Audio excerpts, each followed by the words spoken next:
Yo, what's going on, everybody? It's your boy Northside Plow with Pop.1 Podcast. Here, my boy Alexander Valito. Welcome back. My boy Bryan Ha. Hello. Episode 45, baby. 45. Woo! 45. 5 more to 50.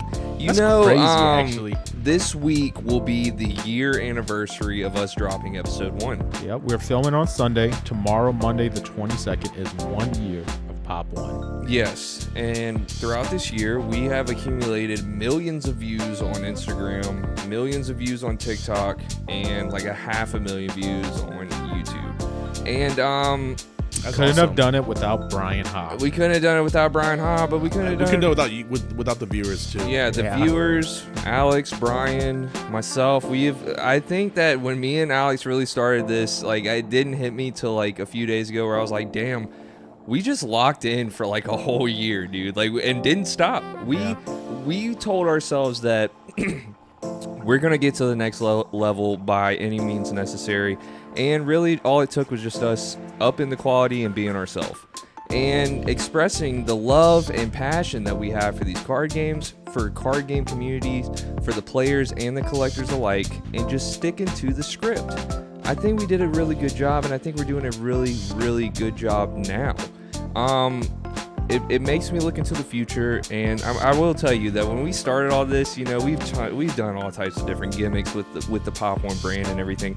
This is the one that's actually like, I'm getting up, I'm excited to work on something every day with this thing. Same. And it blows my mind. Yeah, y'all are just throwing darts on the wall and just hoping something sticks, right? From Yu-Gi-Oh teams, from deck profiles, not video game, just gameplay videos. Gameplay. I remember the gameplay One Piece stuff. That was really fun. I missed that. You guys go back and look at all that stuff. Like, there was... We could probably do that again, some One Piece gameplay. Yeah, you know, and if you guys want to see some more local gameplay stuff, we'll do that. I mean, from going live on TikTok, from just all types of stuff that we've tried everything. By mastering our format here in the podcast, mastering thumbnails, descriptions, and really interacting with our community, it's a good thing, man. And we're 45 episodes in, and we're in a spot now that I never thought I would get to.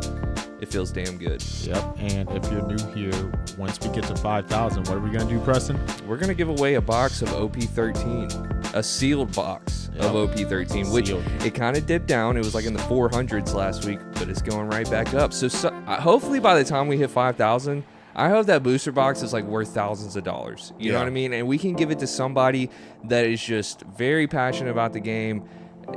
Like I said, if you want to open it, open it. There's some good stuff in there. But if you want to keep it sealed, this is a very key piece in the One Piece card game collector scene.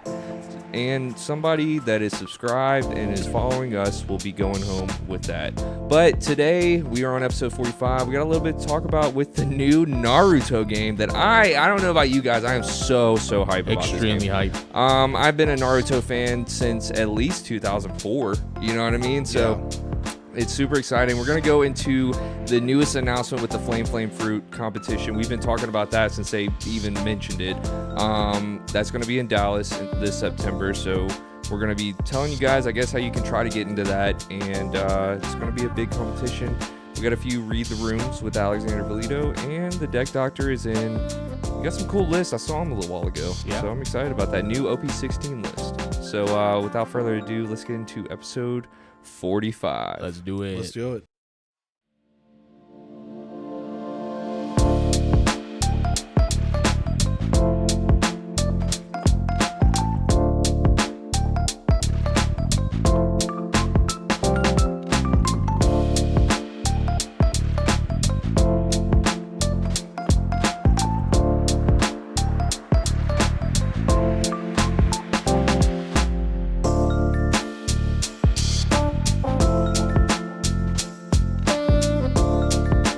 All right, gentlemen.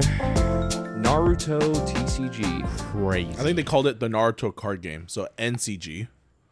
I don't know. Okay, yeah, sure. Yeah, well, Sure, dude. So we call it One Piece card game. We call it One Piece card. Yeah, but it's OPTCG, which is One Piece trading. So it would probably be like NCG. NTCG. And then Gundam is the Gundam trading card game, so So GTCG. GTCG. Is that? Wait, why wouldn't you put like the GD in there? I always like figured I know Gundam's one word, but I don't know. I feel like you're Yeah. making this up, and I don't like it. I'm not, dude. If you look on the Bandai TCG Plus app right now, you'll find the Naruto. They added Naruto into the app. So is the Bandai Yeah. TCG app just like BTCGA? Well, Bandai TCG well, Plus one app is thing just about Bandai it though TCG Plus is app. like Bandai card games, they let the fans kind of like name the things, everything, you yeah. know, like Yeah. how we have the Goofy different, the and different names for all the Up. characters and stuff like that. Like you'll see the commentators and the creators, I guess, or whatever, participate in that. You Yeah. know, like Up Luffy, for example, like Up Luffy, we heard that so many times from like official people and stuff like that. It was just, yeah, they do that, and I'm sure it's going to be the same thing with Naruto. But you know, we got a lot of announcements in the past week just for this card game. Like Brian said, it's officially on the Bandai TCG Plus app. They are doing a demo participation deal. It is the what is it? What are they actually calling it? The Naruto card game tutorial session is now up for registration. So we're recording this, so 6 hours ago they said the registration's up, and you'll be able to go and demo the game out. When you do this, you get an exclusive chakra card, which we're gonna talk a little bit about that. You get like a backpack and like other, I think it's a sticker and stuff like that. But regardless, it's for the new card game. And this is at Gen Con. This is at Gen Con in Indianapolis, and I wish we could have gone. yeah, They're it's firing just off like kinda- a bazillion treasure cups that day too. I know, it's just kind of last minute for us. Like we should have been locked in for the One Piece part already, but I mean, No, that thing was filling up so fast for me. oh really? I So was like it's just OV. Yeah, I heard that there's a lot more on-site signups, but do I want to fly out there and risk it, you know? I mean, like, after my last attempt at Versus Gaming, I'm a little bit scared.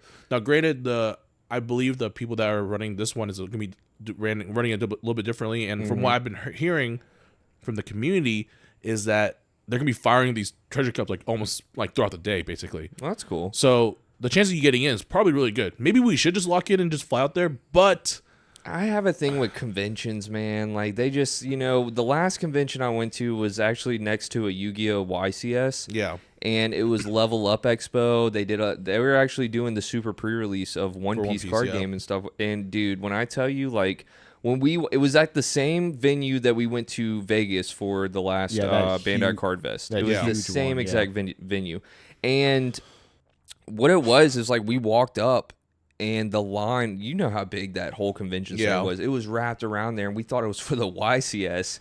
No, it was for the convention. yeah. But dude, that line, like the convention thing It was nowadays, 10,000 deep. yeah, it's just too much stuff. And especially if I'm going there not really for the convention, just for like the card game stuff, it's just a little too much for me. Yes, you do get this super awesome chakra card. It's not a Don card, it's a chakra card. And it's got, you know, Masashi Kishimoto art on it. You know what I Yeah. mean? So, and I'm a promo junkie. Y'all know this, man. Like I love collecting promos. And it's going to hurt that I am missing out on this one. But I think it's okay. You know, shout out to everybody that's going to get one. Congratulations. But I'm more interested in learning what the game is, learning how it plays, and seeing if it's something that I'm really wanting to lock into. Because I love the IP. Yeah. You know, I could go through a trivia night at a bar for Naruto. Like, you know what I mean? Like, people can ask me the questions, and I know the anime, I know the IP very well. I want to know if this card game is going to be something that I'm going to like, and I'm going to want to invest my time in, like I have been with One Piece. Yeah. You know, there's a Gundam reference in Naruto. Okay, what do you got? The Akatsuki member, he's the one that has like a bunch of different hearts and stuff. Yeah. The mask all over his body. Yeah. All of his attacks are Gundam attacks. Oh, really? Yeah. I didn't know that. Yeah. That's funny. It's really funny. So, how do you think this game is going to play, Brian? Oh, I already have so many ideas. So first off, it's kind of obvious. It's going to be color based, right? Yeah. And the colors are going to be the chakra elements, obviously. Yeah. So we got lightning, wind, earth, water, fire. That's 5. There's Okay, no other one. So, and I hope that they do like a weakness element to it, kind of like Do you think Pokemon. those could be like the archetypes though? Like kind of I how don't like think the it's gonna be the slash and special with One Piece? I think that's gonna be the attribute. Like that's gonna be Okay. the color. That's gonna be the color identity. I think like yellow could be lightning. Yeah.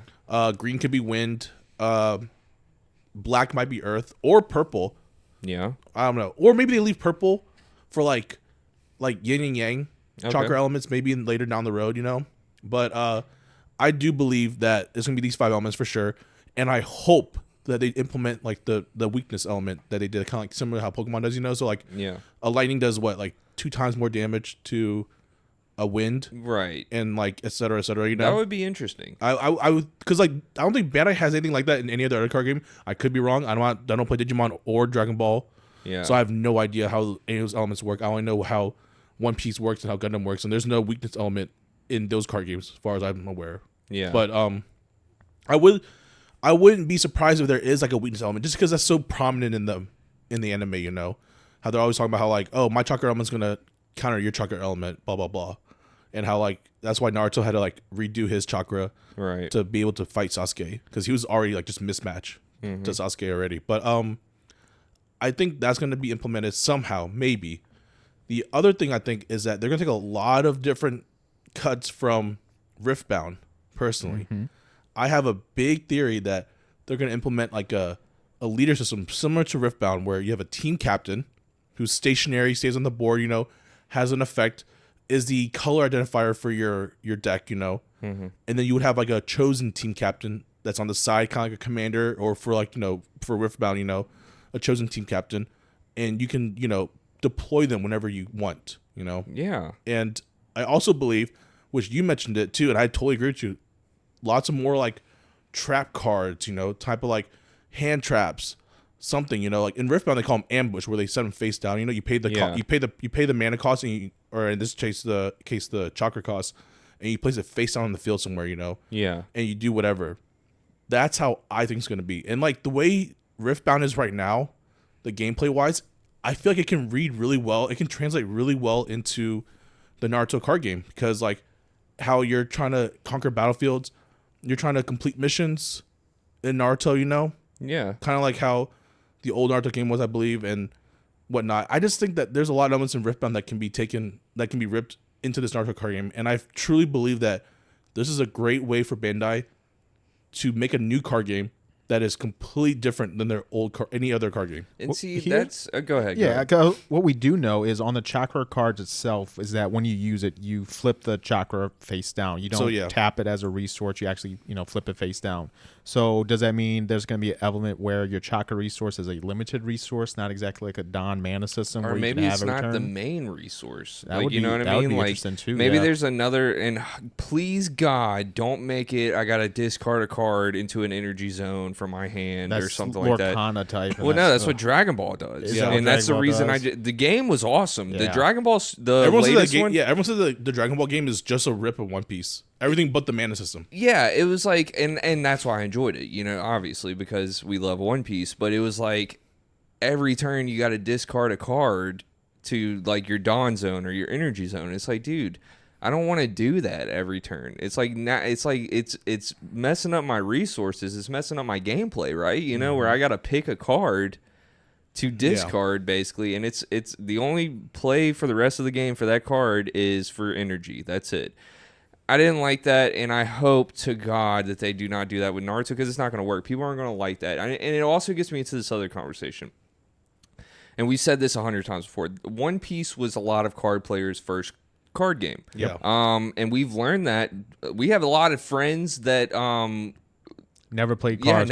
Cards before, and then now we're all really good friends with these people because they play these card games, blah blah blah, and it brought us all together. Now I know a lot of people that are One Piece fans are also really big Naruto fans, and I'm hoping that the game doesn't add too much to the player to where it's going to turn them off, right? Yeah. You look at Yu-Gi-Oh! And you look at everything like that. You got the hand traps, your opponent playing on your turn, stuff like that. That'll turn a lot of people off. Yeah. And then, go ahead. I was going to say, and like to go off of that, the reason why I think a lot of people really like One Piece is that, and I told this to you guys before, the One Piece card game is played within itself, You don't need any other additional accessories. You cannot play a game of Magic without dice and counters and this and the other. Right. You cannot play a game of Yu-Gi-Oh! Without a calculator or pen and paper, Tokens, you cannot play stuff like that. Tokens. Yeah. You cannot play a game of Pokemon without dice to keep track of damage, You cannot play any of those games without any other outside additional resources being involved. The One Piece card game in and of itself is just 61 cards, 10 Dawn, 1 leader, 50 card deck.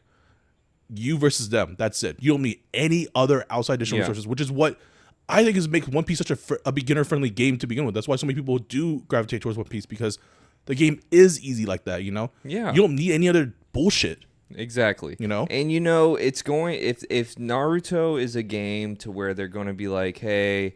You got a chakra deck, you got your resource deck, you got this and that. There are hand traps, there are face down cards, there are things that can happen during your turn. It's going to kind of turn people off a little bit. For new players. New players, yes. For someone like me who has played Yu-Gi-Oh! Who would enjoy it. I would be like, this is a nice new mechanic that I have not, has not been revisited for me in a while.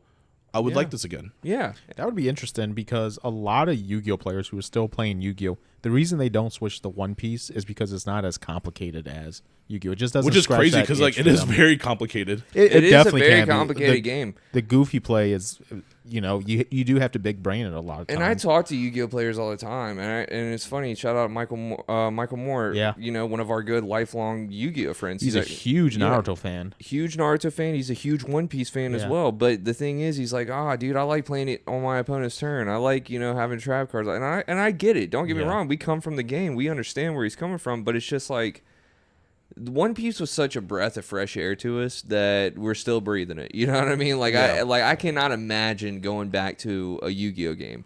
Now with Naruto, I'm just hoping that it's not. I don't want to say I want it to be an easy game by any means. Like when it comes out the gate, I do want it to be user friendly enough for people to want to pick it up and then progress from the, like One Piece was. One Piece was a fairly easy game when it came out, and then it's just gotten to the point where it's at now, to where it's an actual constructed card game. Mm-hmm. With Naruto, I just don't want it to be out the gate to where it's like, you got to have this. And then, like you said, the possibility of like damage counters or tokens, face down cards, different mana systems, different things like that. That if there's too much at one time, these new card players, they're not going to lock in. Yeah. Now, they might lock in for the sake of it being Naruto, and they might give it a try for a while. But we all know power creep is a thing, right? And Naruto can't stay at the same level as it is when it first comes out. It's going to get more difficult and more powerful the longer it goes. Gameplay is everything. This will be, the third iteration of Naruto that Bandai has done? I guess. I think so. Yeah, something along those lines. But then you hear about that old game, the good old game or whatever. It was fun. I remember people to this day were like, that was a really good game. It broke the boundaries of your common, trading card games. There was different mechanics that they still haven't really touched in a long time in that game that made it really good. So, there's all types of things that could really happen with this Naruto game. It could be probably the best game we ever played in our lives, or it could be another fumble by Bandai. Yeah. Now, from what we're hearing is that they've been working on this for a little while. Yeah. This isn't something that they're just copy and pasting. We're looking at stuff here to where it's just saying,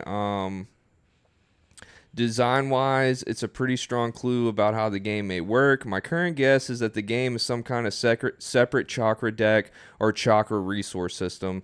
These cards likely function as resources, but when you use chakra, you don't just tap them or exhaust them. You actually turn them face down, meaning chakra may be limited or trackable resource in a meaningful way. Shout out Jeff Jones. Yeah, shout out Jeff Jones. And he says that they've been working on this for a while. So we're kind of getting these hints on what's going on and everything like that. But like I said, man, we're seasoned card players. You know what I mean? We can read certain things and be like, oh, this is going to be good. But then you look at these guys that have just been playing One Piece for the past 2 years. I talk to people now. They're like, I got it in OP15. I love it. And it's just like, so you're new. You know what I mean? You start reading stuff like this. You start seeing different mechanics that aren't One Piece, and then I just hope that it doesn't turn a lot of people off to where they're just like, man, this is gonna be too difficult for me. I just want to collect the cards, and then we're just in like a scalping realm, kind of like what's happening with Gundam. Like, don't get me wrong, Gundam's still playing, and a lot of people are playing it. Yeah.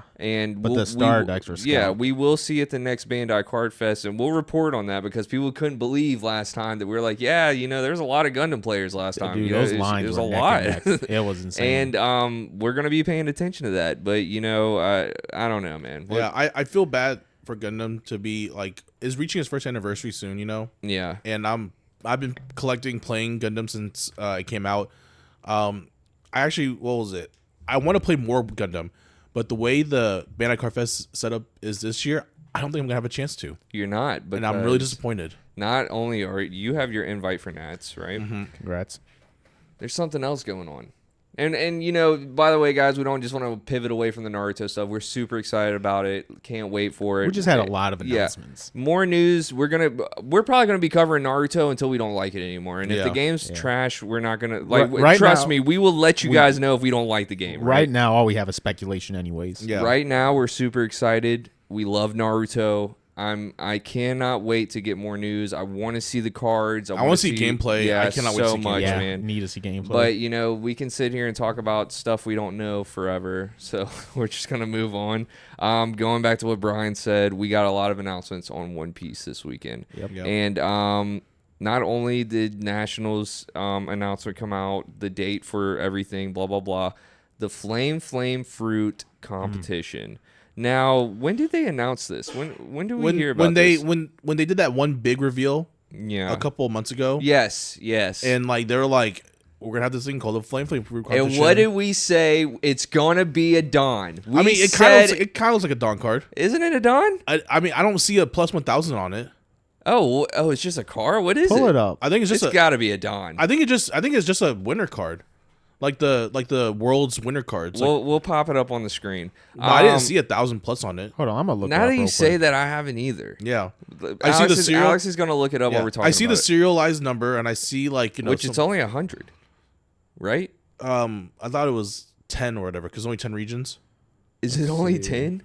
Or I don't know how. Like, Alex, anyways, there's only 10 regions, so there's Oceania, Latin America. Well, our first idea of it was like Brian's right. There's not a plus 1,000. So on it just says Flame Fruit. Yeah, it has like all the colors in the bottom right of it. What is it?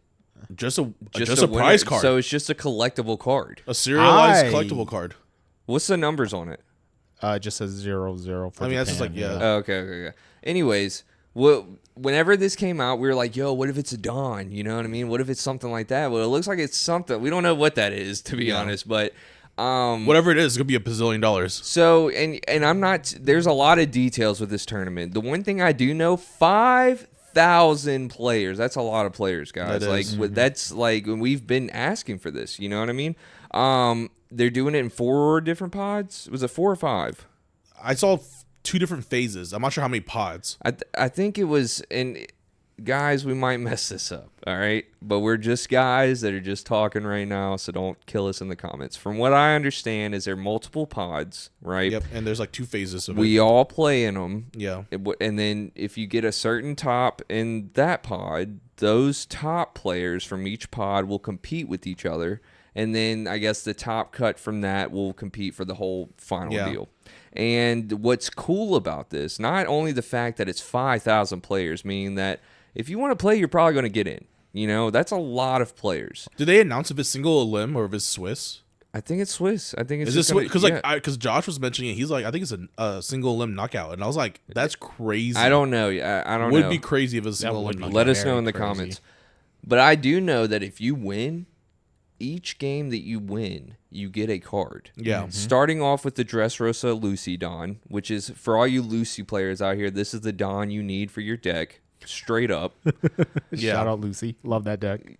But going on after that, I'm wanting to say like your 4th win. You get like a Trafalgar Law, you start with the new alt leaders that they're dropping. Alt leader prize cards. Insane. Oh my god, dude. I cannot wait. And they're all beautiful. Every single one of them. Dude, I want to play Usopp so bad. I saw the Usopp leader. I'm like, oh my god, I want this. If you go undefeated in this, you're rich. Or you're making $1 bazillion. You're rich. Yeah. There is no other way around it. This is the overview of it.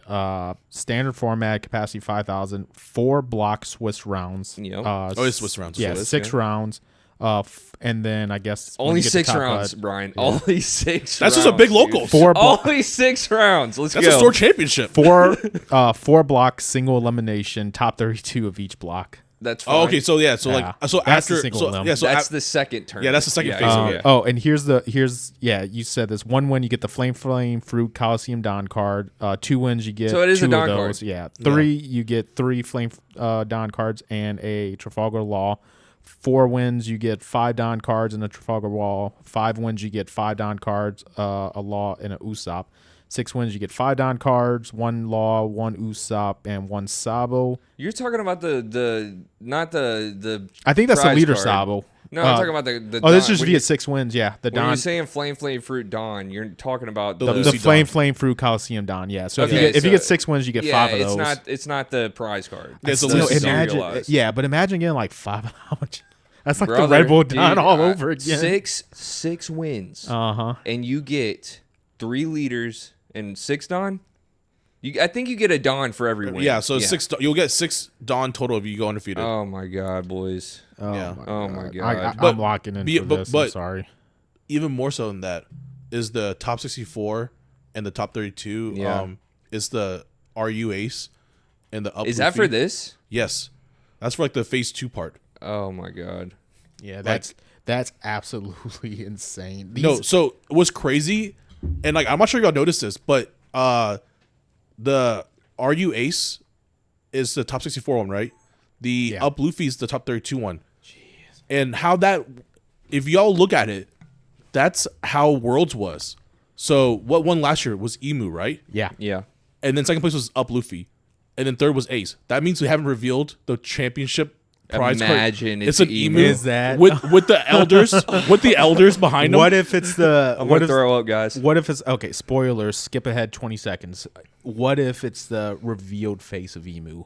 Ooh. It would be crazy. That would be crazy. Just sitting on the throne, empty throne. I don't know, man, because it makes me. I don't think we're quite there yet. No, we're not there in the anime. So but no, I don't think. I don't. Yeah, I don't think it will be. So how they did the RU Ace and the Up Luffy was that they put like the most prominent cards in it. By the way, Jozu was completely robbed on Ace's card. Jozu was like the most important card. But they put Big Mom and Katakuri in Up Luffy. They put exactly, which is so crazy. I remember when Brian Ty and all them pointed out to me, and like I guess like what was it, Tyler and all them pointed out to in the Discord. I did not realize that those guys were in the background. I was like, oh my god, these cards are crazy. Either. And then like I looked at the card, and when Tyler said something, I was like, yeah, why is Bon Clay on this card? And then like I was like, why is it? Yeah, why is it Bon Clay? It's the deck. Yeah.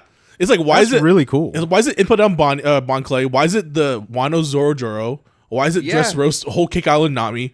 You know, it's just so crazy. But no, it's really cool how they did it. And like I said, but you know who else got completely robbed? To be fair, the Up Luffy, like it kind of like, besides the Bon Clay, it kind of like puts it together because it was Snake Man Luffy in the Whole Cake arc, you know, with Katakuri and Big Mom and stuff. So like, you really wouldn't notice it if you didn't play the card game. You're just like, oh, this is like a Whole Cake Island themed card. But then you see Bon Clay and you're like, yo, why is he? This is definitely for the card. This is definitely for the card players. But but you know what other character got completely robbed for those 2 cards? What? Pudding. Oh good riddance, dude. Both those decks play Pudding. Pudding deserves a spot in there by far. But like, I do like the Ace, like minus no Jozu. Yeah. The Otama's pretty neat. Yeah. The Yamato's pretty neat. Yep. The Roger's sick, actually. Yeah, showing Roger on there. Showing Roger on Ace card is... Garp. I thought that was cool. Dude, Young Garp was nasty. Oh, my God. And then the Whitebeard, obviously. I was like... So, like, Ace is literally just covered by his dad. Oh, and Marco's in there, too. I forgot Marco was in there. Yep. And, like, you know, he has 2 dads. He has his army, you know, and, like, his lover and everything is so cool. I think the Ace card probably looks the best out of all of them. But, like I said, it is missing Jozu. Yamato his lover? Their friend, whatever. his homie. They're bros, dude. Anyways, what was it? But yeah, no, I just believe that Emu's gonna be revealed later on. It's going to follow the same formula and as they're gonna put Shirahoshi on the card. Dude, it'd be so. They're going to put Shirahoshi on. It would be card, really. It would be really funny if they put Shirahoshi. But like, I would not be surprised if it's just all elders. Yeah. And then empty throne. Yeah. And like that's just the Emu card.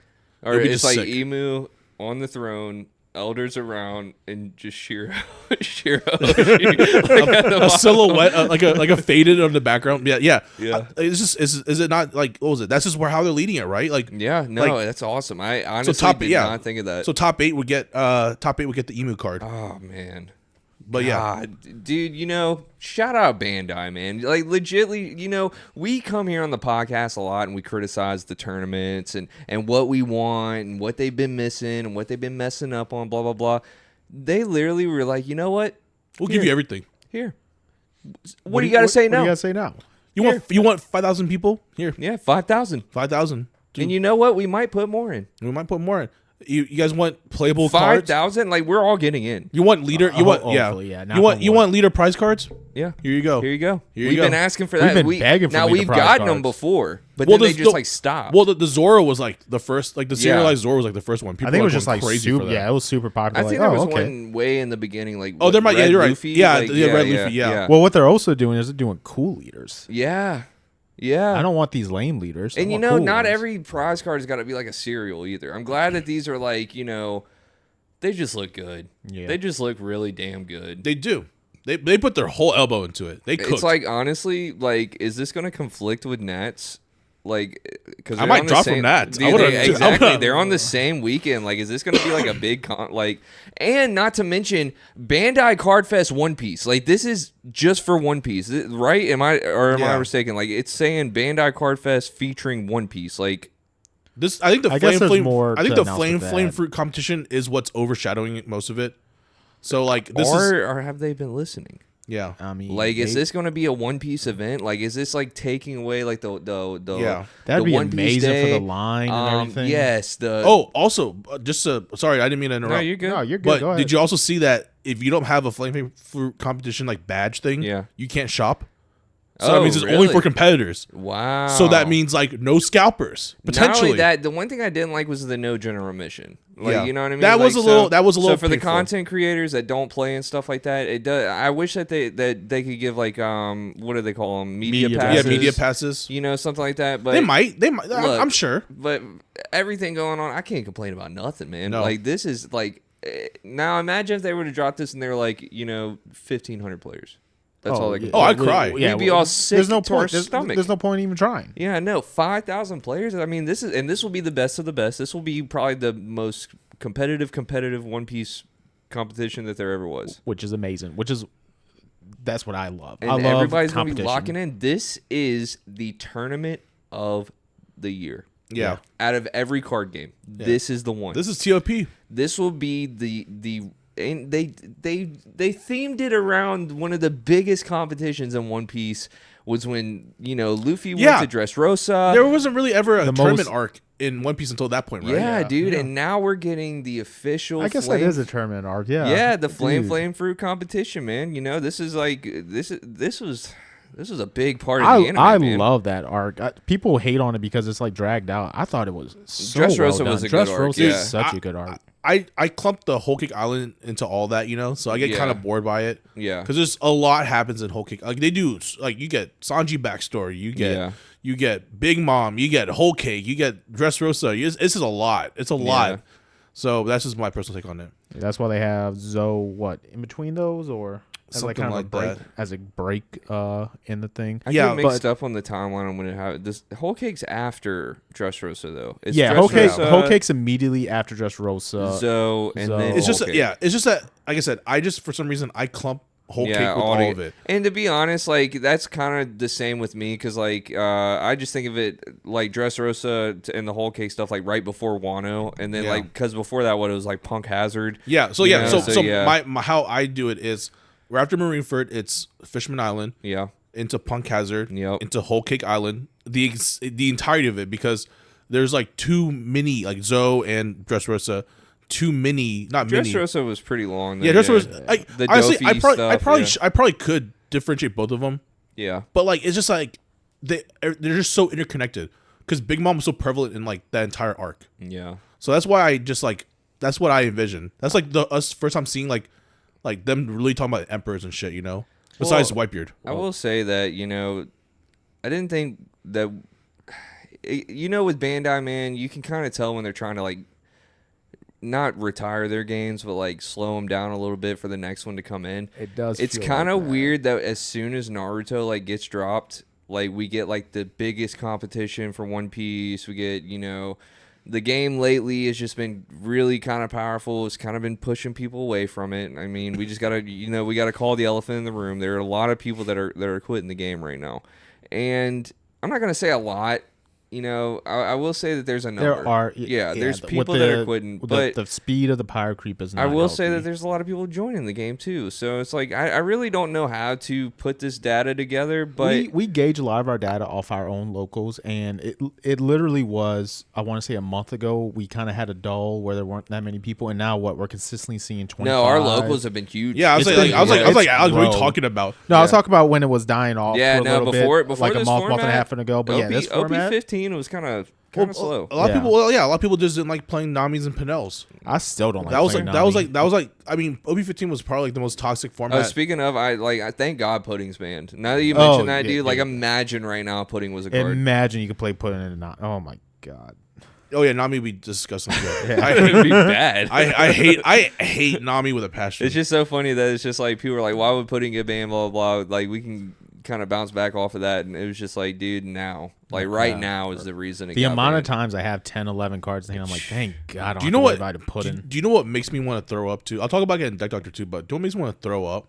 What's that? It's the amount of Gecko, some decks are just playing Gecko. Yeah, they're just playing Gecko. Yep. No other throw bark cards. Gecko Moria has been the most powerful character in the One Piece card game to this day. I was talking to Brian, me and Brian were test playing the other day with some of our other friends, and Brian was like, he came to me, he's like, Brian, I think you're right. I think Bandai cannot print a stable Gecko card. They can't, dude. Every single time, it just has to be completely cracked, and if it's not cracked, it comes with a whole bunch of cards to just make it cracked. Yeah. That Gecko trigger is dumb. It's really dumb. It should have been limited to Thriller Bark. Every 8-drop Gecko they've made so far has been just beyond broken. It's dumb. And it's just why crazy. is it always got to be 8?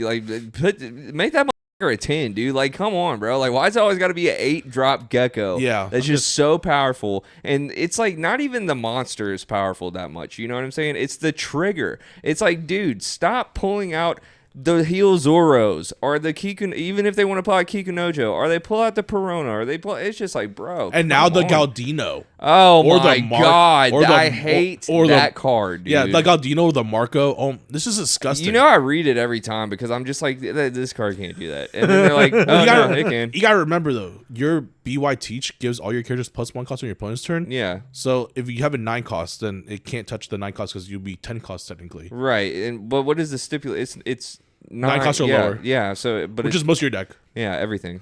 Yeah, it's everything but the blocker. The 10 cost. Yeah. But it is just silly though that we're talking about how there's no card that they can probably ban with Nami. I think they should just totally ban Gecko with Nami. To be completely honest, will it do enough though? No. Probably not. No, they'll just play other things in it and just make it go. I'm still on the train of let's errata the leader. I hate doing this, though. I hate errata leaders. I just hate when they do it. But I also hate when they ban leaders. Who knows, man? Honestly, is it that bad, though? Is it that bad? Yeah. You know, because I mean, Boa just won something, didn't it? I got second place. What you got first? Was it Pinel? Okay. I think Pinel's is the boogeyman. That deck is not as bad as they make it out. I know to be. nobody around us is playing it, so I really haven't had I play against a lot of Pinel on the sim, and I'm not gonna sit here and say it's easy. It's definitely not an easy matchup, but it's definitely not the most thought intensive hard matchup that is made out to be. I stopped playing Pinel because I'm trying to alt this Goofy deck. Yeah. And but Goofy's just been fun. Goofy is fun. Goofy's a great dude. And we've been kind of teching with each other a lot on different cards that we want to play, dude. And I think you got Goofy down to a science at this point. I mean, every time I play Goofy into a Nami matchup, I'm this close to beating them. If not, I do beat them. It's so, and for a matchup that's apparently 70-30 into Nami favor, the fact that I'm getting that close with Goofy is insane to me. And I don't think that matchup is 70-30. I think it's borderline. It might be 60-40.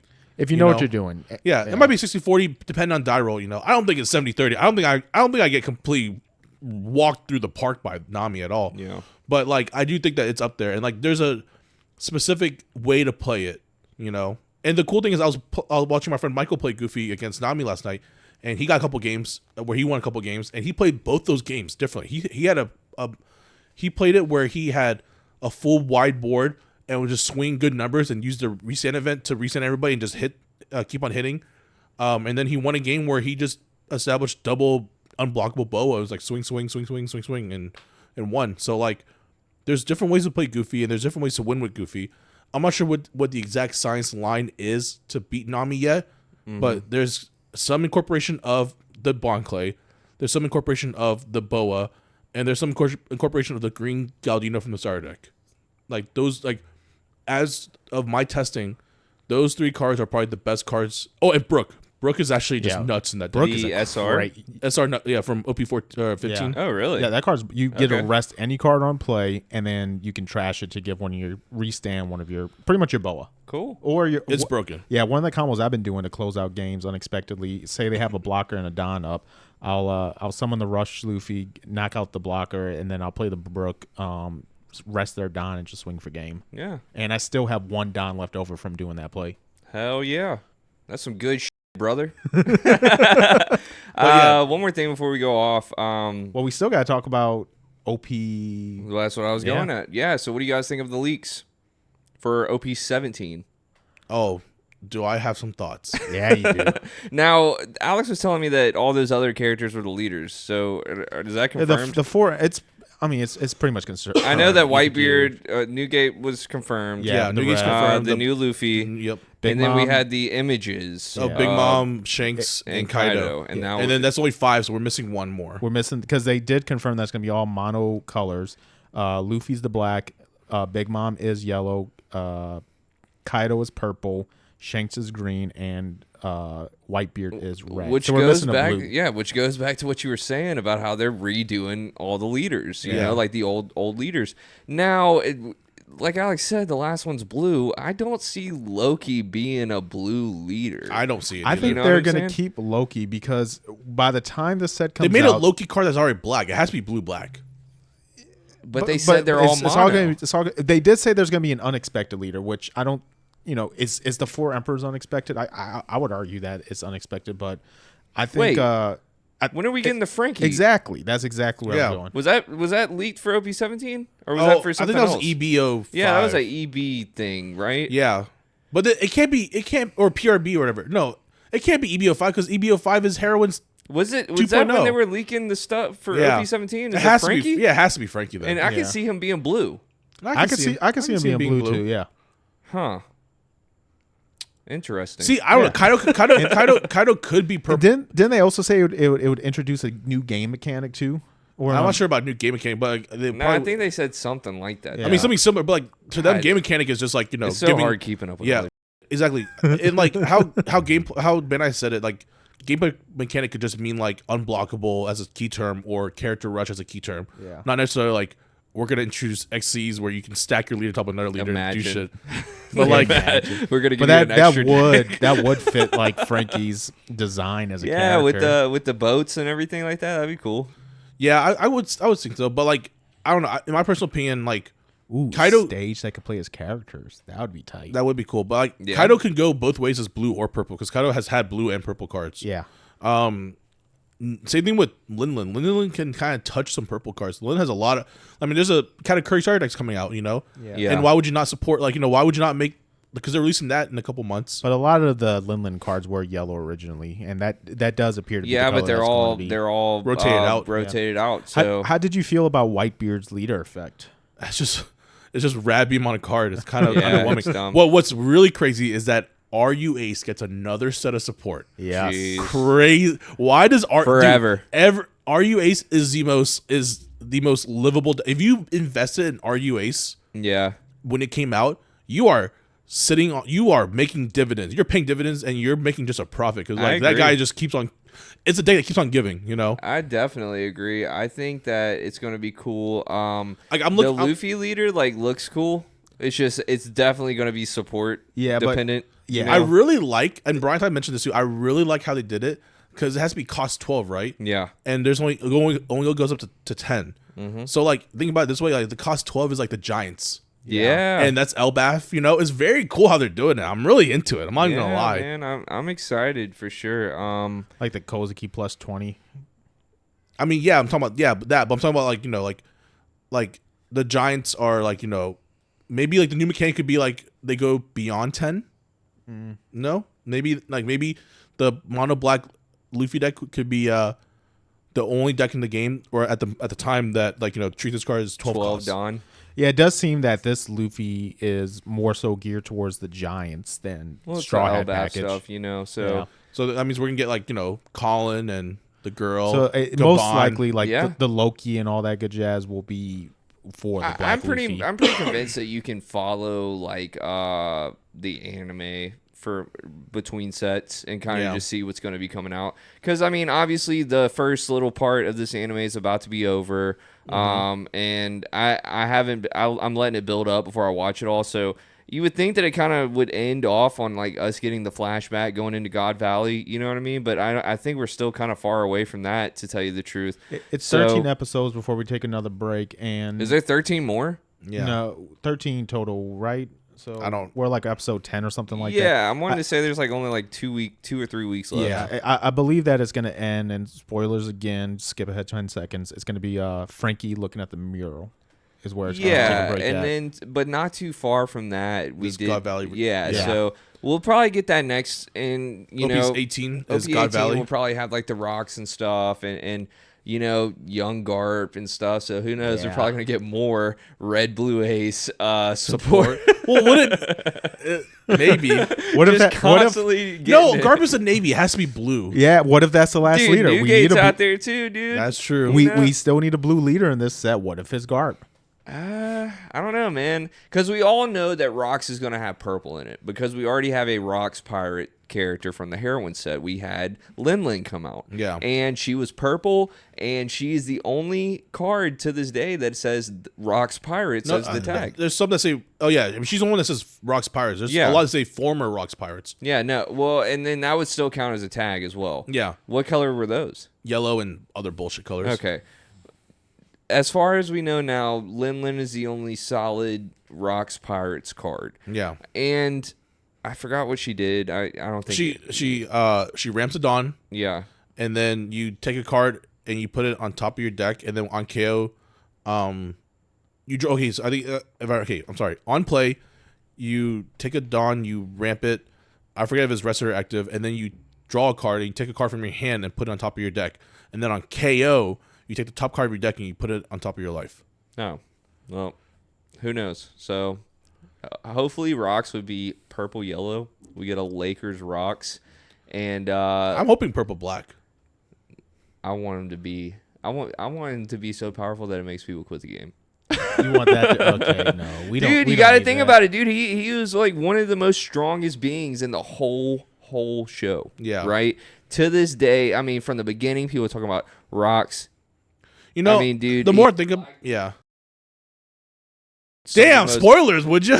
I mean, come on, guys. Like, it's just we're here, we're ready to go. The card game's gonna spoil it for you. Remember Gear 5 Bonnie dude. Before it was read the manga, okay? God. Before the Frankie announcement, I do think that Loki would have been a good 6th character to be introduced into the OP17. I think he still will be. Just because that's a card. I don't think he's gonna be a leader. Well, yet. just because it's since it's Emperor. I know it's only 4 Emperor base, but like Loki wasn't he technically considered an Emperor during his era? I don't remember. I don't know. Okay, I thought there was a point where like he was also an Emperor. Probably, but I've only read all that and stuff like one time. I usually got to read things like 3 or 4 times before I like get it in my brain locked in. Yeah, but yeah, he was very powerful, man, and I don't know where we're gonna go with this. I do think it's that Loki cool. card's crazy. Right? Yeah, and I do think it's cool that they're redoing the leaders, especially in an anniversary set. Because like Lin, Kaido, Newgate, and Shanks just have big roles in the show to this day. I'm excited for a Green Shanks deck. That's gonna be so sick. Yeah, it's gonna be cool. But yeah, I'm excited for all this. Naruto, Flame Fruit competition. God, I cannot wait. OP17. OP17. It's just we're eating good. I just love that we're getting a lot to talk about, and it just feels good. For sure. Naruto CG 2027. Yeah. And honestly, it feels like it's gonna happen like soon. Dude. I've learned with One Piece, like something can be 8 months away, and then it's like, oh shit, that's coming up next week. Yeah, you blink and it's here, dude. What the hell? Yeah, I know, it's crazy. All right, guys, let's listen to the sponsors real quick, and then we'll get into Alex's Read the Room. Let's do it. All right. We interrupt this episode to talk about our sponsor, ANGKOR Goods. Protect your leader in style with our ANGKOR Goods leader loaders. They're sized to fit, tournament legal, and fit perfectly in your deck box. All engineered by players for players. Thank you, ANGKOR Goods, for sponsoring the Pop.1 podcast. Click the link below and get yours today. How hard is that? Yo, what's going on, everybody? It's your boy Northside Plow. Let's take a moment from this episode and talk about our sponsors over at Dueling Guard. Yes, Dueling Guard, your one-stop shop for all your TCG accessories. They literally have it all. From deck boxes, play mats, to binders, even anime art cards and bags, they have everything you need for your TCG journey. I know you go to these big events and you see everybody with these different bags, these binders, and deck boxes, and most of the time they're from Dueling Guard. This is definitely the place you want to go for the items that you want to have for these bigger events. They definitely make it easy for me because I don't have to have so much stuff on me. I use the Dueling Guard sling bag, which is so awesome that I can bring just my deck box, a playmat, and a couple single cards and not have to carry a huge book bag all around full of binders and everything. When I'm just going to these bigger events, it's great to have something like that. So you guys go check out Dueling Guard. You can click the link down below, get 15% off your first purchase, or you can just go to the website and make sure you use code POP1, that's POP, the number 1, and you'll get your 15% off. They also have all types of deals that are going on constantly, so be sure to check out the website and make sure you stay up to date with what Dueling Guard's got going on. We appreciate Dueling Guard so much for everything that they do for the community and for what they do for Pop.1 Podcast. All right, guys, let's get back into the episode. Thanks for watching.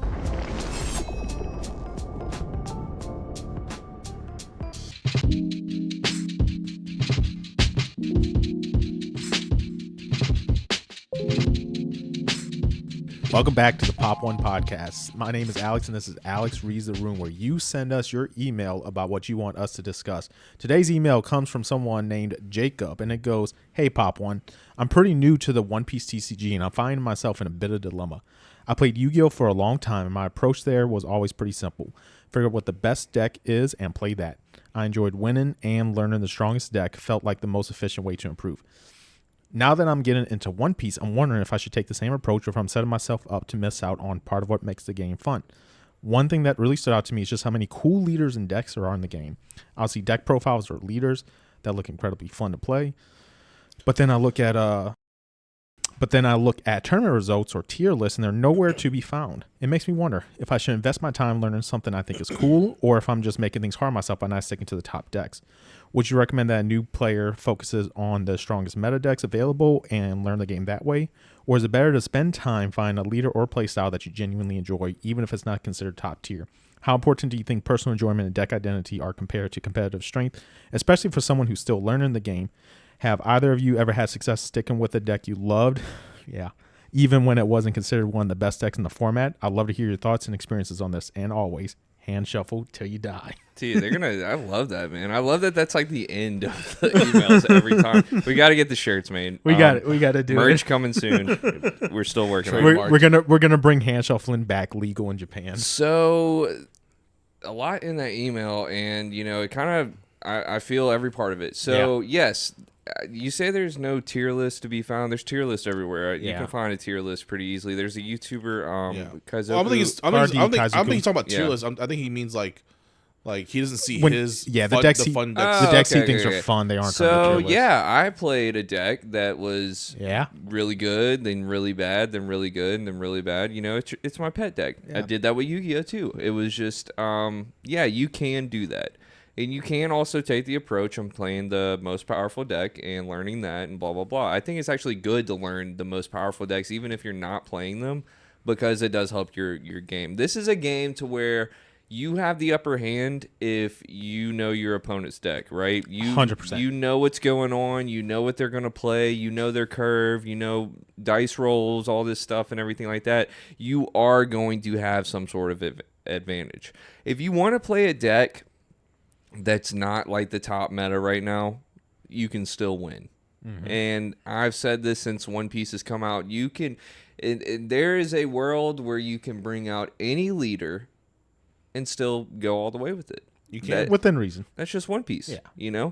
There's a lot of powerful cards. There's a lot of things going on, and there's a lot of help too. If you don't, want to use a simulator, or you don't want to pay for coaching or anything like that, there's a lot of stuff on the internet, man, that can really get you to that next level. Just depending on your deck. There's a guy now that I still watch, and he's still grinding out Bello Betty. You know what I mean? Like, he's still figuring out how to make it viable in the meta. And it's probably not the best deck to us, but who knows? Some guy might watch that video, come to locals with Bello Betty, and just sweep the room because we're not prepared for it. Yep. That is another advantage in One Piece as well. If you're playing your deck that you think is really cool, say you're playing Green Kinemon, like, you know what I mean, which is rotated out. I just like that's like the meme to me, right? You're playing Green Kinemon, you got all these new green cards in it, blah blah blah, whoop-de-whoop, and then you bring it to locals, and your opponent just doesn't know what your deck does. Nobody knows what your deck does. Nobody's playing that. Well, you just won your whole locals because you're playing a deck that nobody understands what's going on, and you do. But you also know what the other decks do, right? So it's all about studying the meta, studying the decks, and if you want to play a fun deck that just is not really out there right now, you can. And there's a world. It's not like Yu-Gi-Oh! Where if I want to bring Madolche out today, I can just all of a sudden win. You know what I mean? It's just not going to work like that. But in One Piece, I think it can work like that. I think that you can do good with any deck, and as long as you just study up on it and study what your opponent's playing, I think you'll be fine. There's definitely decks that are good meta calls too. Yeah. A couple examples right now, I'd say, that are pretty anti-meta that matches pretty decently into the meta would be like Green Zoro and Mono Black Blackbeard. Zoro's never going anywhere, dude. That deck can come out. Yeah, but that's a prime example of a deck you never see on a tier list. If you get caught lacking, you can definitely lose to the deck. I fired it up on the sim, and I was beating a couple of the meta decks nonstop the other night, just because it's a deck that I love, and I think it's still really powerful. And they're getting new tools. I know the starter deck's coming out pretty soon, but those cards Mihawk starter deck? Exactly. Those cards are looking more for Mihawk. Every time, that Zoro starter deck is literally a Zoro Mihawk starter deck. Like, you're going to get the deck and you're going to throw the leader in the trash. Just get the better. Just take a Mihawk leader and just stick it in there, yeah. I think the best way to handle your situation, Jacob, is treat it at different tier events, right? So at locals, definitely... How is your locals? That's the first question you need to ask yourself. Is it a very meta competitive locals, or is it everyone kind of plays whatever they want to play locals, right? If it's more so people are playing what they want to play, yeah, take a fun leader and go ahead and have fun. If you are at a competitive locals, is your goal to win or is your goal to have fun? It sounds like you like to win, so for you, it might be a case of playing the meta decks. Right.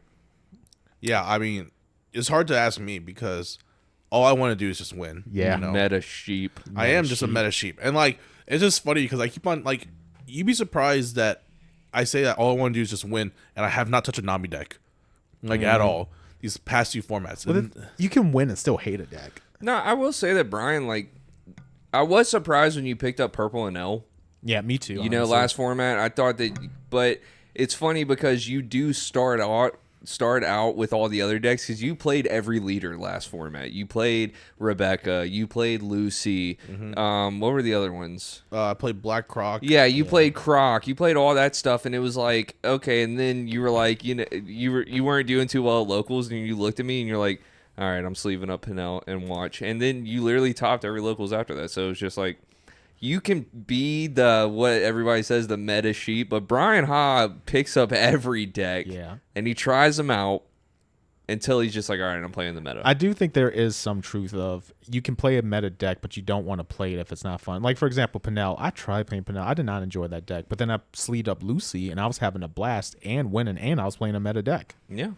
Yeah, and sometimes, like, I don't know. When you talk about playstyle, like, my playstyle is just winning. I want to try to win. So, like, I don't have a playstyle, you know? Like, whatever's the best deck is just the best deck, and it's just fun. And, like, no, I'll say this over and over again. Winning is fun. Yeah, I don't care what anybody says. If anybody ever says otherwise, they're like, I'm playing for fun. I'm like, so you're playing to lose? Like, come on. Like, if I beat somebody and they're like, I'm just playing for fun. I'm like, there's no such thing as playing for fun. This is a competition.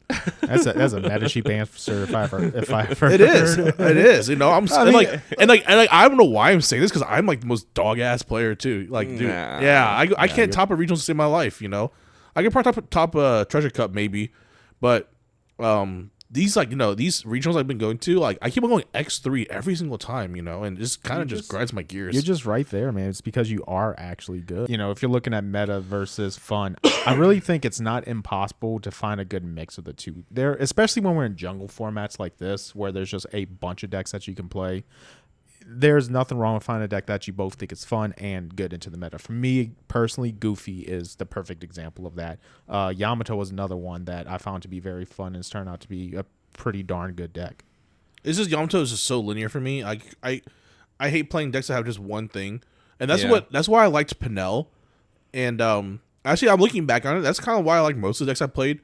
Is that the decks that I played all had options. I don't really like I guess Ace was like the most linear deck I played, by far.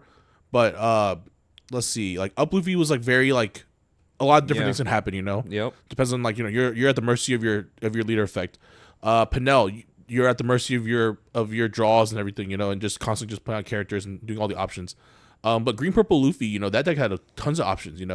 Like the main goal is to get Sanji Pudding, but once you get your Sanji Pudding established, you're sitting there like, all right, what can I do, And then what's another thing? Goofy, just another option deck, I think decks like Dofi was just option deck too. I mean, the main thing was just to get the Jinbei combo out, but like once you get the Jinbei rolling, like you literally sit there and just do it, press buttons, as they say, like on the sim, just start pressing buttons, and you can just do whatever you want. And like that's what I like about Goofy, and like that's why I don't gravitate to Nami so well.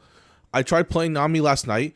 When we were practicing, and I hate that deck. It's just not fun. It's not, man. It's just not fun at all. And a lot of people look at me and they're like, dude, why aren't you playing Nami? It's like, a lot of people claim it's like my play style in a way, and I'm just like, well, it's not that your play style. It's just like, when I said that you should have played Nami because you had the whole deck. It's sitting somewhere in your room right now.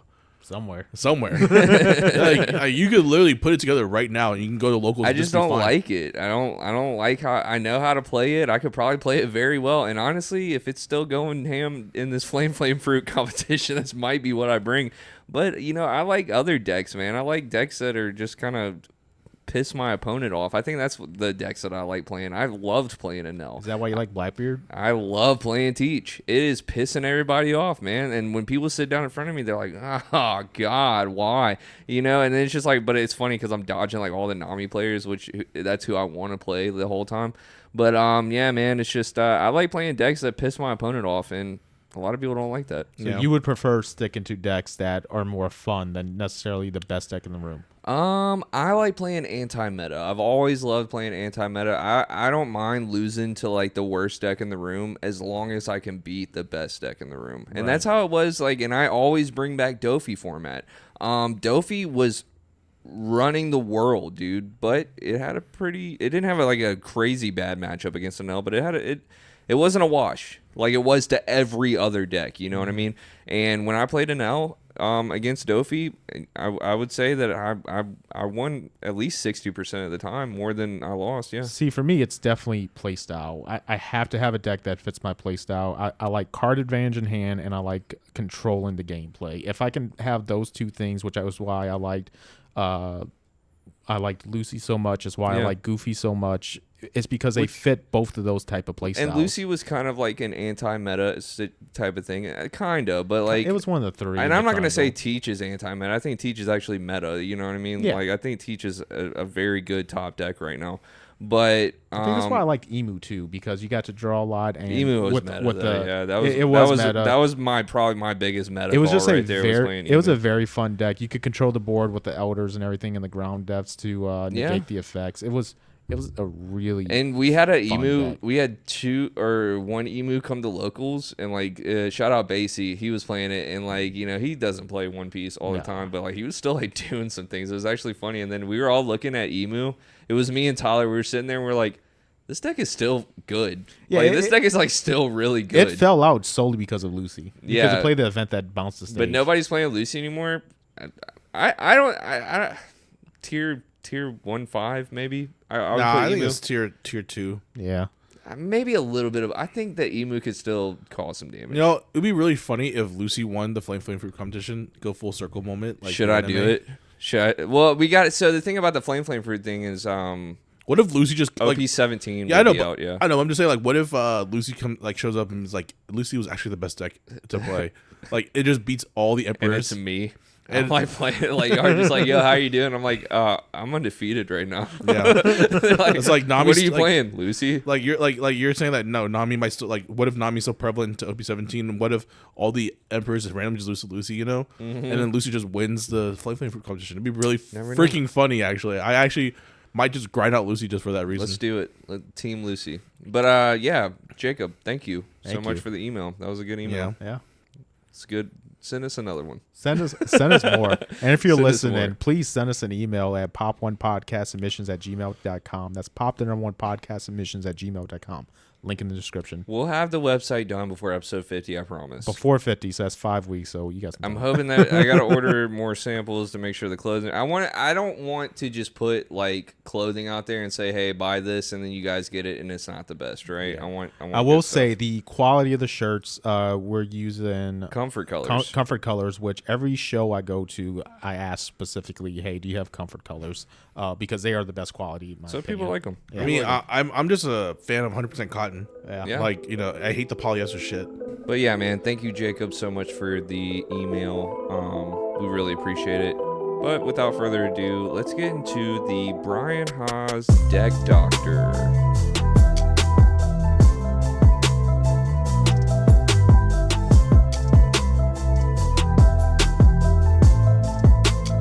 All right, Brian, another popular week for my boy, man, coming in with the Deck Doctor.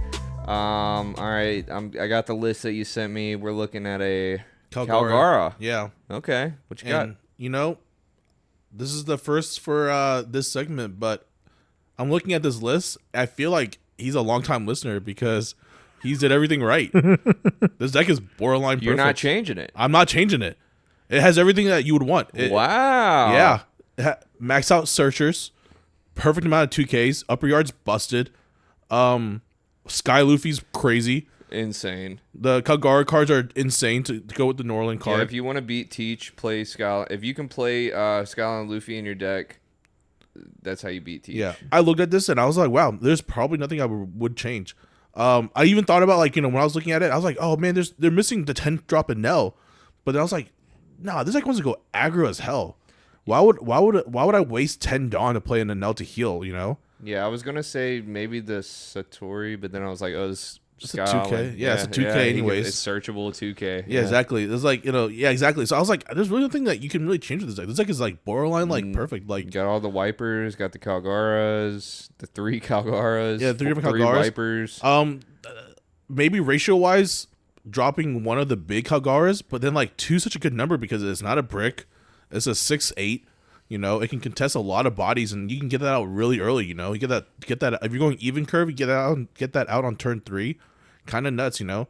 Establishing a 6/8 body is just nuts.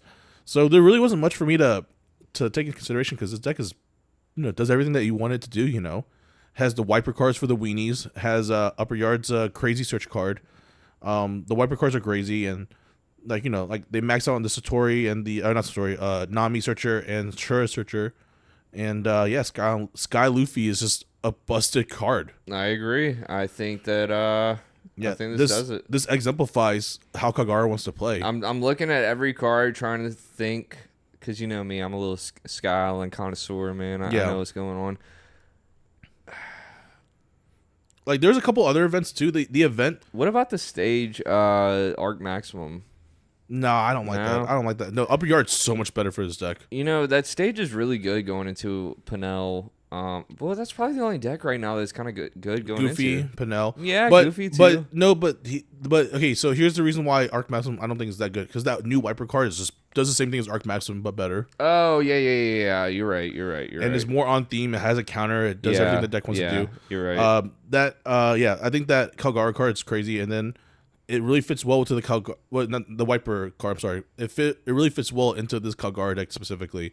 And yeah, like I said, like the only thing I thought about was like trying to incorporate the 10 drop in Nell, but I was like, why would I ever, like, there's like no reason to play that card at all. No. The Norland card's crazy. Yeah, because you get to bring out, you're steadily stacking bodies on, you're good. Yeah, exactly. And he's you already, don't need it. Yeah, like the Nami's a 2K counter searcher, Shura is a searcher trigger, and then there's a 3-drop Enel, or I'm sorry, not Enel, 3-drop Kalgara searcher as well. I can search Norland, and I was like, yeah, I mean, whoever 5 is crazy stat too. Whoever was submitted a deck list, like, you know, you took everything I ever thought and just put it into one good pile of good cards. Damn, the amount of 2Ks you get out of this is actually really good too. No, it's crazy amount of 2Ks. Like, what is going on? This deck is. I might play this. I'm not even gonna lie to you. No, it has a crazy good one. And you know, if you ever want more assistance, you know, maybe send this to Orange Samurai. Yes, he's a huge Kalgara player. Yeah, he's a huge Kalgara player, and like, you know, I bet you he would love to take a look at this list and just like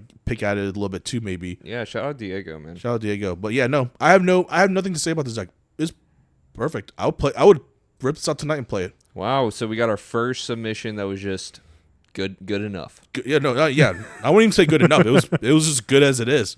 Very nice. You can probably win a tournament. Well, shout out to this person. We don't have names on these deck lists, do we? I think they send us. I don't put the names. Maybe we'll start like grabbing names so we can shout them out and stuff. Yeah. Maybe people don't want to be shouted out because sometimes Brian be making them if it's good, right? Yeah. Yeah. All right. What we got next? All right. The next list we're gonna do is the BOA. Okay. The UI BOA list. All right. Which one is that? It's the one with the granny up on the top. So that's the old list, the granny. That's the old list. Yeah, that's the old list. Okay. Cool. So kind of what we talked about earlier with the whole Gecko thing. The first thing that came out to my mind was like, this guy is just playing 4 Gecko. Yeah. And no Thriller Bark package, and I wanted to throw up. I was like, this is so gross. But you know, it works. Yeah, he's playing the Hioris and the Grannies to stack the Gecko, and then there's, you know, great way, like he's playing the Nami blocker, so that way, like, if he does have too many of the geckos in hand, he can just like bottom deck them if he can't get rid of them, you know. So, and like the Zoro also, you can just trash the Gecko as well to heal. So there's a lot of like ways to get rid of the Gecko if it's a dead card in your hand, you know. There's a lot of ways to get rid of it. So I'm not surprised about that. What shocks me is that they're playing the Boa Sandersona card, the new one. Yeah. It's a 4/5 blocker. Or is it 4/5 or 4/6? It's a 4/5 blocker, triggered to play itself, no counter. Yeah, no counter is criminal. Why is there not a 1K counter on that?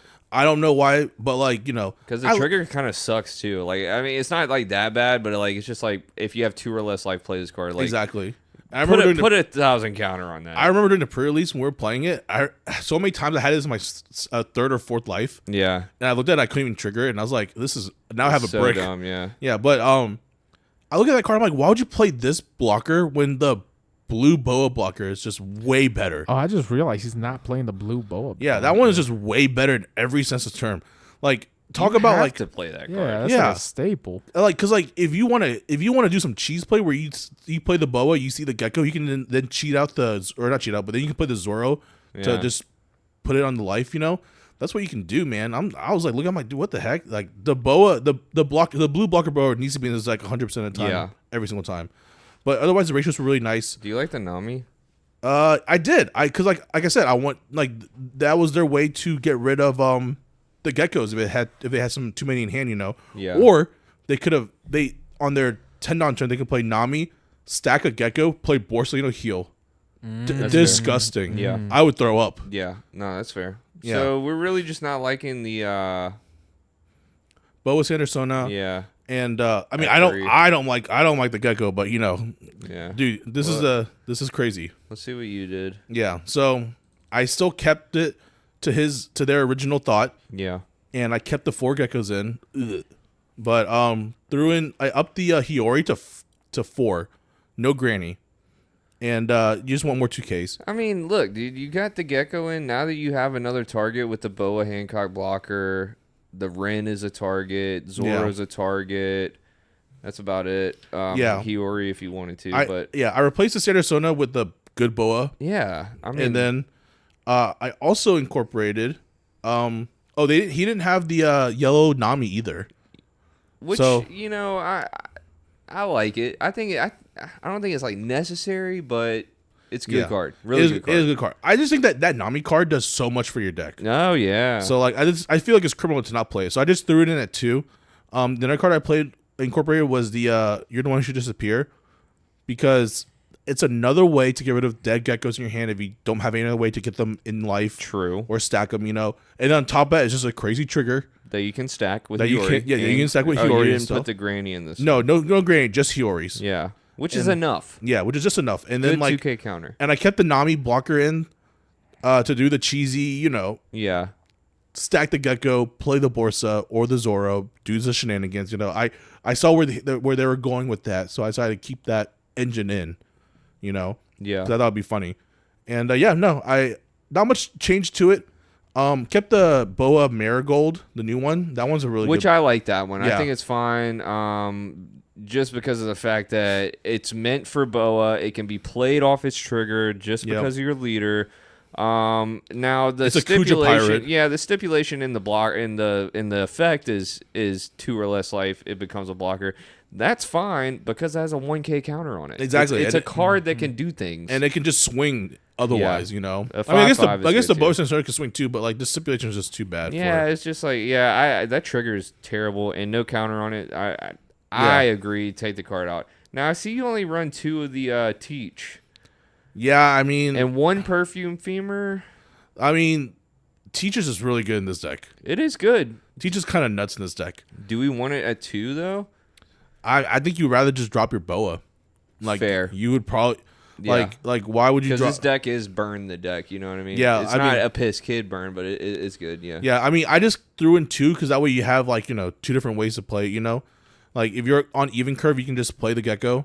Yeah. And hopefully you'll have enough for Gorgon Sisters to attach, or if you have 9. And Perfume Femur at 1 is fine. I've noticed that lately, because my boy Joseph's been playing Boa, and he bricked hard playing Perfume Femur at 3. I'm wanting to say. Yeah. And he had all 3 of them in hand, and I was like, oh yeah. It's also just not a Lucy format, Yeah, you are right about that. It does help, I guess, with the Teach matchup maybe. Yeah, I think it's a good blowout against Teach, And then, if you're sitting there just playing Boa after Boa after Boa, and then just knocking on to 0 life, and then just 1 Perfume Femur just to end it all, Exactly. You just got to hold it, or dig for it faster. But, this is just my interpretation of it.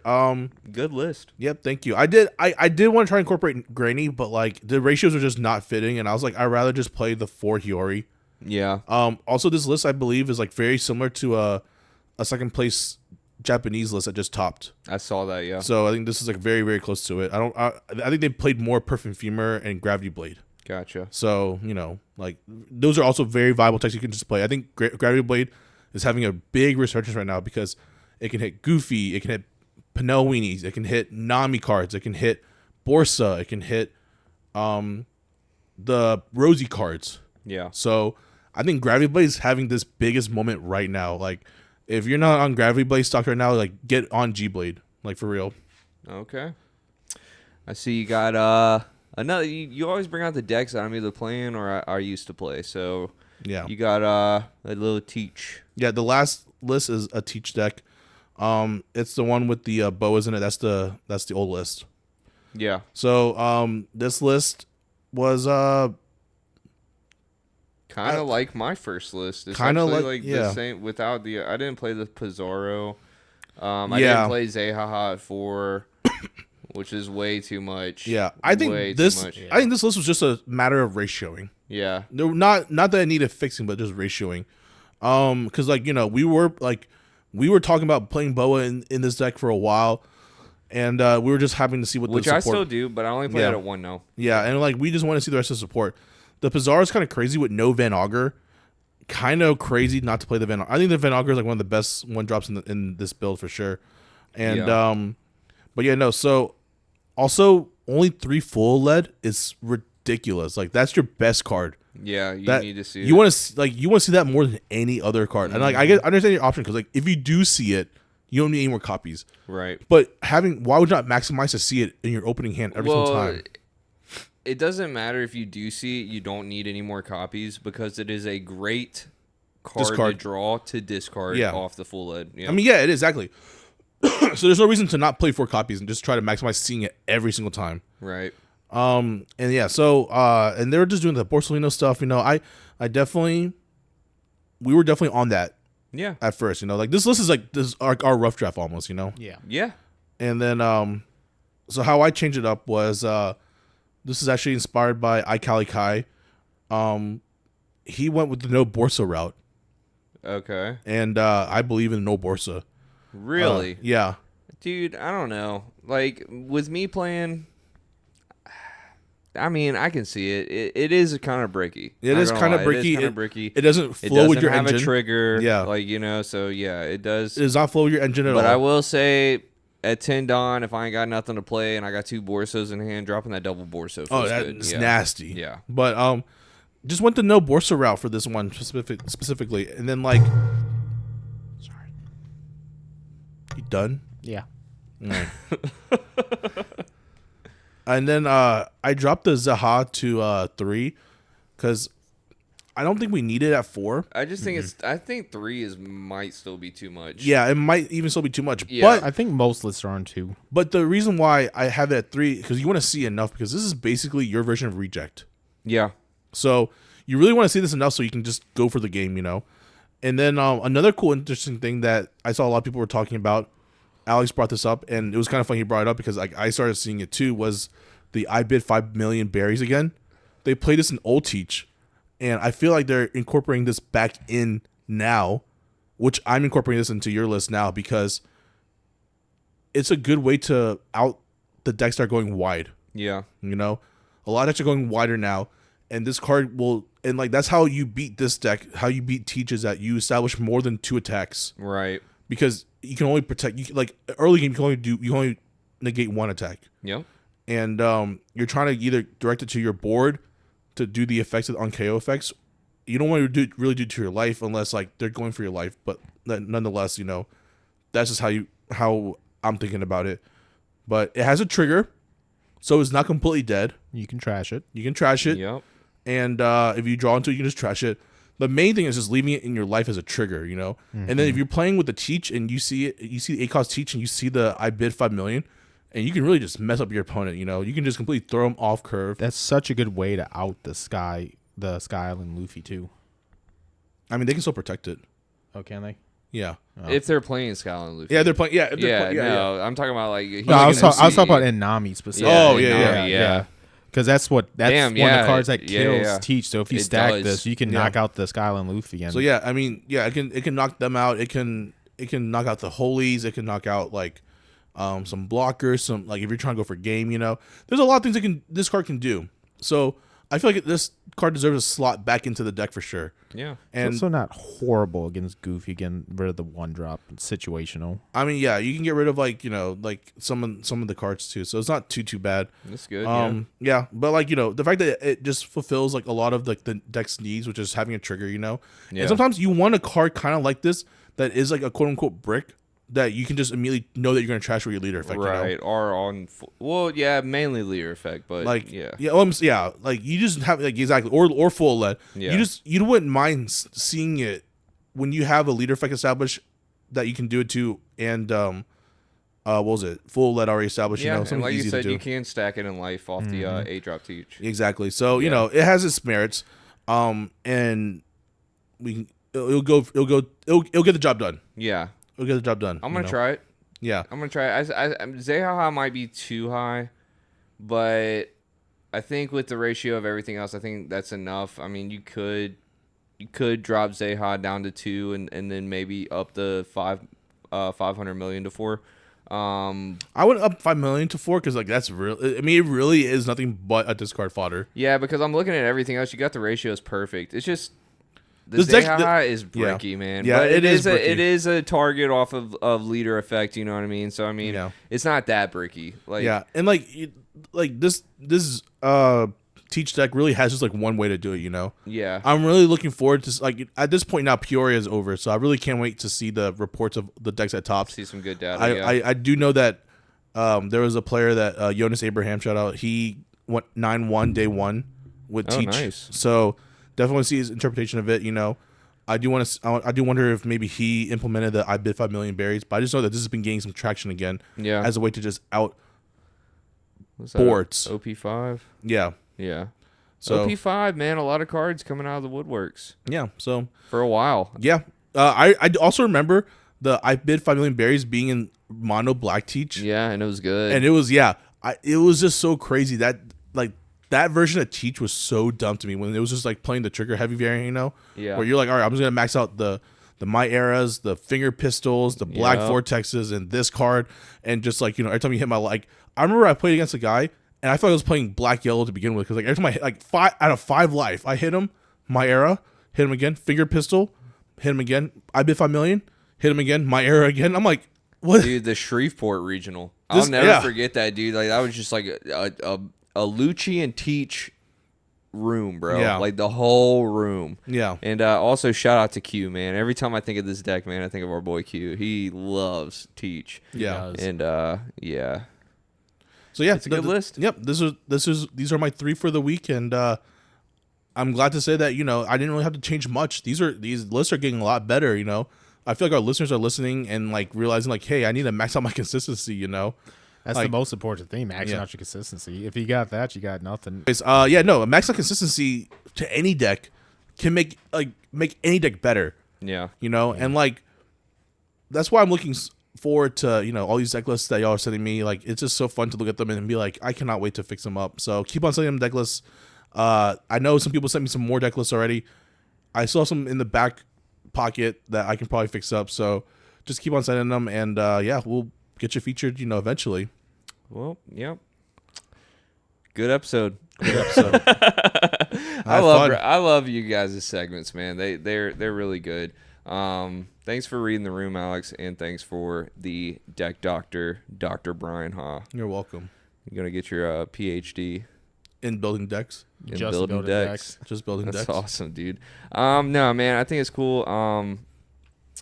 I like looking at your decks because I do put them on sim and try them out after you guys leave. And I'm playing Teach now, so whenever a deck that I'm playing is coming back from the doctor, it's cool. I think I am going to try Goofy. You guys have just been kind of convincing me. It's good. I bought those cards, those champion rifles. Are we still playing that? We're playing different techs. I'm playing Jet Culverin. You're playing G-Blade. Okay. Yeah. So we got different ideas of what to play with that. Well, I'm glad that there's a tournament that we're looking forward to. Yes. And everybody lock in because, what is it, the 28th of this month is when the signups go live. Yes. And if for some reason you didn't get in with the 5,000 player cap, you're sleeping, dude. Yeah. Wake up, set your alarm, get ready, because that day is going to be, the internet's going to shut down for a little bit. Like it's going to be a rough time. I might come over to your house. We got that good internet over here. Yeah, because like every time I do it at my house, I get shit on. Is it 28th? 9 a.m. Central Time. I have a work. The 28th is a Sunday, so I have a work meeting that day, and I told my boss, "Don't ask me to pick up donuts or anything. I'm dedicated that hour." Yeah, we got to get in. We have to get in. I love doing it with our friends because like we always like. We did it before a couple times for a couple times, but we were on Discord and we're like, "Hey guys, y'all in? Y'all in?" Yeah, it's so such a good We time. might need to do that again this time. So around. funny. We will. And I hope that everybody gets in because I'm talking to our good friends over at TCG Buds about doing a collaboration video, some type of thing with them. I really like those guys. If you guys have not heard of TCG Buds, go check them out. They just hit 5,000 subscribers on YouTube. Yeah, really cool guys, man. You know, and it's going to be awesome finally meeting them in person. So they said if they get in and we get in, we're going to do a sit down with them. And I think, you know, we've done a lot of collaborations with different people and stuff. And I think that this is going to be one of the most fun ones that we do, you know, because it's a group of dudes that are just like kind of in the same road that we're on. And our paths will meet, man. I think that's really cool. Maybe even another Diego Partrois. Yeah, I'm gonna. You know, I'm gonna hit up Orange Samurai, man. I gotta sit that dude down anytime I can, man. I love talking to him. Yeah, you know, he just gives such incredible insight, dude. And the flow in our podcast, so good, man. It's just so good. You can just tell he's a gamer like us. Man. That's what it is. He's good at speaking. Definitely. Well, I think that was a good episode for episode 45. We're ready for Naruto. We're ready for the Flame Fruit. We're ready for OP17 release because that's when the Flame Fruit competition is going to be in that format. Bandai, yet again, cooking. That's it. Well, all right, guys. If you're new here, make sure you like, comment, and subscribe. It helps us out a lot. We're doing a giveaway of 5,000 subscribers. OP13 booster box. It's sealed. That seal is clean. There is not even a dent on the box. It is the cleanest box of OP15 you could ever have. OP13. Is it 13? Yeah, Yeah, OP13. sorry. The anniversary set, the best anniversary set besides OP05. And 17. Soon to come. We don't know yet. See. We'll see. We'll see. What if they do manga leaders this time? Because they kind of leaked the what the mangas are going to be. What if we get manga leaders this time? Dude, that'd be really nice. Dude, I just came in my head like out of nowhere right now, and I'm just like, oh shit, we might get manga leaders. I think a manga leader is well deserved, to be completely honest. Definitely. Because you only need, but would it kill the market? Because you only need one. No, hell no. It'd probably make it worth more. Yeah, maybe. And especially these sets where they're putting multiple mangas. We've already seen that because we kind of thought that with this set, it was going to maybe make the pull rates a little better with the mangas, having 3 in a main set. Because this was a set that's not EB, or this is a by itself set, OP16. Yeah. And there's 3 mangas in it. We ain't seeing that many mangas being pulled. So, it's they're the same ratios it's looking like. And it's looking like it's like 1 per 3 cases. I think I'm back to the old ratio. Yeah, and they start doing leaders and who knows? Could be sick. And it's anniversary set. They can pull some crazy shit off like that. So it's cool, man. All right, guys, be sure to go down below and check out Dueling Guard, your one-stop shop for your TCG accessories. Playmats, deck boxes, anime art cards, binders, anything you need to just be a cool guy at your local events or even something bigger. Go check them out. If you want to be another cool guy with your leader, get ANGKOR Goods. Leader cases by players, for players. Got some really cool designs there. Use code Pop.1 at checkout to get your discount. And if you buy 3, you get an additional discount. Yeah, code Pop.1 on Dueling Guard as well. Yeah, code Pop.1 everywhere. Yeah. We got links down below and everything. And the website's coming soon, guys. We're still working on it. I'm very excited about it. Just a few minor details we got to fix up. That's it. And also the email. Please send us your deck list and send us what you want us to talk about on Alex Reads the Room segment. We would love to see your emails there. Yeah. Just a reminder, if you're sending a deck list, please send it with pictures. Yeah, please with pictures. I think we had somebody else send. Yeah, but Mike, I'm sorry. It's please pictures. We know, but yeah, please pictures. Your camera just turned off. It died. Oh, okay. Well, you can't see Bryan Ha right now, but I'm waving. He's waving so hard right now. I'm doing a jig. He actually is, and I wish you guys could see it right now. Can't Dude, see. Put your shirt back on. Okay. All right, guys. We'll see you guys on episode 46. Thank you guys for listening. We'll see you next week. Peace. Peace.